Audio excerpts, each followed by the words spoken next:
Okay, let's talk about images and how to add them in an effective way, or rather, in my opinion, in an effective way.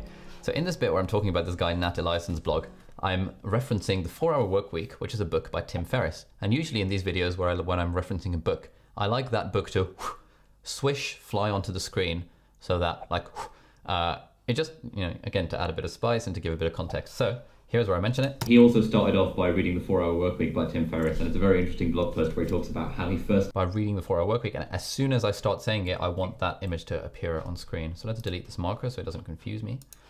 And I'm going to save that point, and I'm going to find 4-Hour Workweek on Google Images, of course. Images. Let's find a big one. That's a biggish one. Right click, save image to downloads. Now, because I've got a Mac and I've got this downloads thing, I can open my downloads folder and drag straight onto my thing, and I've just got my image, and that automatically imports it into the library. Or rather, it automatically imports it into the project, but it references it in the downloads folder. So if I were to delete the file from my downloads folder, this wouldn't work. So let's say I delete this file. Suddenly this is not gonna, that's gonna say missing file. So I don't want that.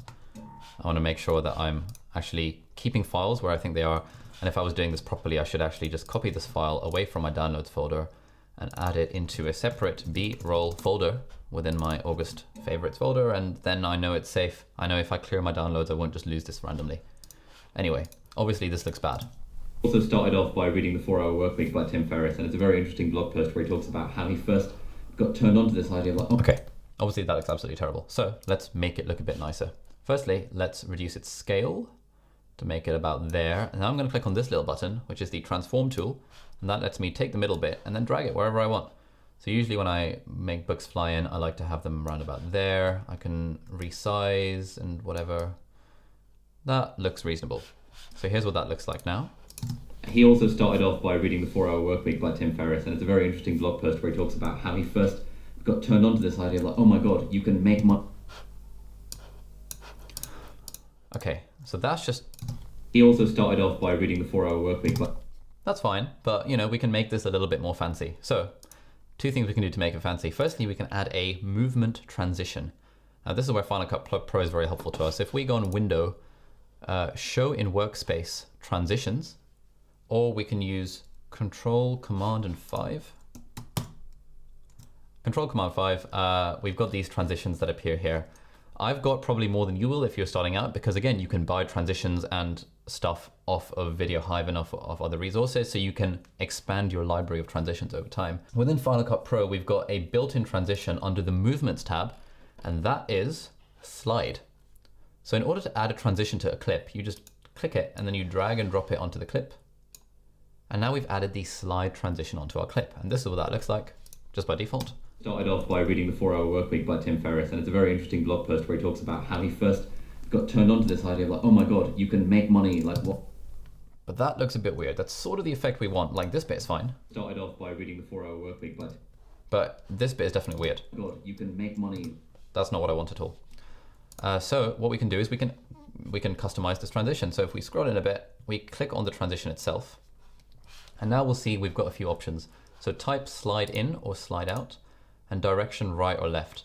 So this is sliding into the right, but I actually want this to slide into the left so that it looks like this. By reading The 4-Hour Work. So it comes in from that side of the screen, which is what I want.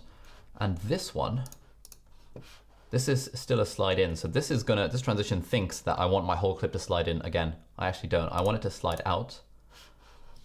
You can make money. Perfect. And it's sliding out to the right, which is exactly what I want. So God, you can make money like what? By reading The 4-Hour Workweek by... That just looks a lot more classy. And now when we're sliding in something like that, we want to do the Philip DeFranco thing of having a little bit of a swish sound effect. And again, kind of skipping forward a little bit, but oh well. And that is swish 2, I think, is built into Final Cut and is the one that I usually use. Here's what it sounds like. Yeah, that's not too bad. So I'm going to drag and drop it as soon as the transition begins. I'm going to copy and paste that as the transition ends. And here's what that sounds like. Also started off by reading The 4-Hour Workweek by Tim Ferriss, and it's a little bit loud, a little bit obnoxious. As usual, when it comes to sound effects, I like to put them at -15. So here's what that sounds like. He also started off by reading The 4-Hour Workweek by Tim Ferriss, and it's a very interesting blog post where he talks about how he first got turned on to this idea of oh my God, you can make money, like what? That's fine. Actually, I think even that's a little bit obnoxious. Let's put it to -20. And I don't like how high pitched it is. So what I can do is I can add a cheeky bit of equalization and treble reduce reduces the high end a little bit. This is like really nitpicky stuff, but you know, whatever.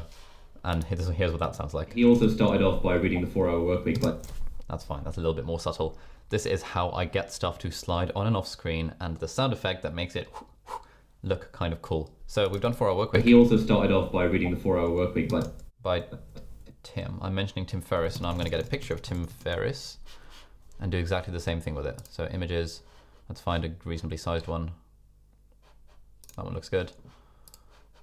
Good looking image of Tim Ferriss, save to downloads, got my playhead where I want it. If I open my downloads folder, drag and drop into my timeline. By Tim Ferriss. This looks terrible. Let's transform so that it's more in line with this thing.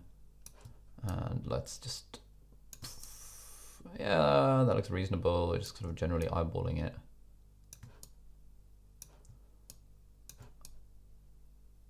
Good, and now this can slide in as well. So what I can do is I can actually just copy this transition and paste it there. And then look at that. By Tim Ferriss, and it's a very interesting blog post where he talks about how he first got turned on to this idea of like, okay, but again, that looks terrible. So let's change that to slide out to the right. Got turned on to this idea of like, oh. Fantastic, and let's add our sound effect there. And let's just drag this all the way so that they both go at the same time. So here's what it looks like overall. Income, and he also started off by reading the 4-Hour Workweek by Tim Ferriss, and it's a very interesting blog post where he talks about how he first got turned on to this idea of like, oh my god, you can make money like while you sleep, and that's a relatively easy way of just adding a little bit of spice. And I like to do that anytime I mention a book, an author, or just anything that I think, ooh, a little image on the side sliding in would just be a little bit nice here. So that is how you add images in Final Cut Pro 10.